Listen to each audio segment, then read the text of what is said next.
সংসদে স্পিকার ও deputy speaker নিরপেক্ষ ভূমিকায় থাকবে বলে মন্তব্য করেছেন স্পিকার হাফিজ উদ্দিন আহমেদ। সকালে শহীদ প্রেসিডেন্ট জিয়াউর রহমান ও সাবেক প্রধানমন্ত্রী বেগম খালেদা জিয়ার সমাধিতে শ্রদ্ধা জানিয়ে কথা বলেন তিনি। জুলাই সনদ নিয়ে অহেতুক বিতর্ক কার্যকর সংসদ গঠনের অন্যতম চ্যালেঞ্জ বলেও মনে করেন স্পিকার। আগামীতে সংসদে ওয়াকআউট করার সময় বিরোধী দলকে আরও সতর্ক থাকার আহ্বান জানান তিনি। দর্শক, মোহাম্মদ হোসেনের রিপোর্ট। মাননীয় সদস্যবৃন্দ, দিনের কার্যসূচি অনুসারে দীর্ঘ গণতান্ত্রিক সংগ্রামের পর ত্রয়োদশ জাতীয় সংসদের প্রথম অধিবেশনের মধ্য দিয়ে বৃহস্পতিবার এক ঐতিহাসিক মুহূর্তে প্রবেশ করে বাংলাদেশ। সারা পৃথিবীর গণতন্ত্রকামী প্রত্যেক মানুষের অনুপ্রেরণা হিসেবে তিনি জীবিত থাকবেন।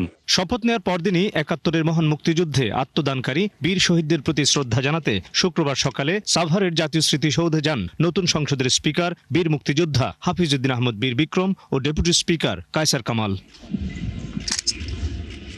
অপটিক্যাল ব্রাইটেনার, কালার গার্ড এবং জার্ডলক সমৃদ্ধ অ্যাডভান্স ফর্মুলায় এলো নতুন রে ডিটারজেন্ট পাউডার। সেখানে স্পিকার হাফিজ উদ্দিন আহমেদ সাংবাদিকদের বলেন, নিরপেক্ষতার স্বার্থে দলীয় পদ ছেড়েছেন তিনি। সংসদে সবাই সমান সুযোগ পাবে এমন প্রতিশ্রুতিও তার। বাংলাদেশের জাতীয় সংসদ জনগণের আশা আকাঙ্ক্ষা পূরণের জন্য সব ধরনের কার্যক্রম গ্রহণ করবে এবং বাংলাদেশকে ধীরে ধীরে উন্নতির পথে এগিয়ে নিয়ে যাবে। বিশেষ করে জনগণের অর্থনৈতিক উন্নয়ন, দেশের সামাজিক নিরাপত্তা বিধান এবং বাংলাদেশের স্বাধীনতা সার্বভৌমত্ব অক্ষুণ্ণ রাখার জন্য ত্রয়োদশ জাতীয় সংসদ সব ধরনের ভূমিকা গ্রহণ করবে। ক্রিকেট খেলায় আম্পায়ারের যে ভূমিকা থাকে, আমাদের সেই ভূমিকা থাকে।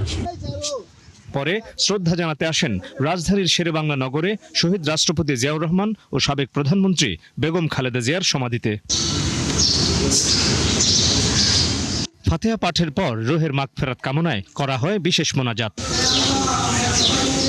পরে সাংবাদিকদের মুখোমুখি হন নবনির্বাচিত স্পিকার। কথা বলেন বিরোধী দলের ওয়াকআউট প্রসঙ্গে। সংসদে ওয়াকআউট করা এটা দীর্ঘদিনের প্রচলিত রীতি, তারা আইনানুগভাবেই সেটি করেছেন।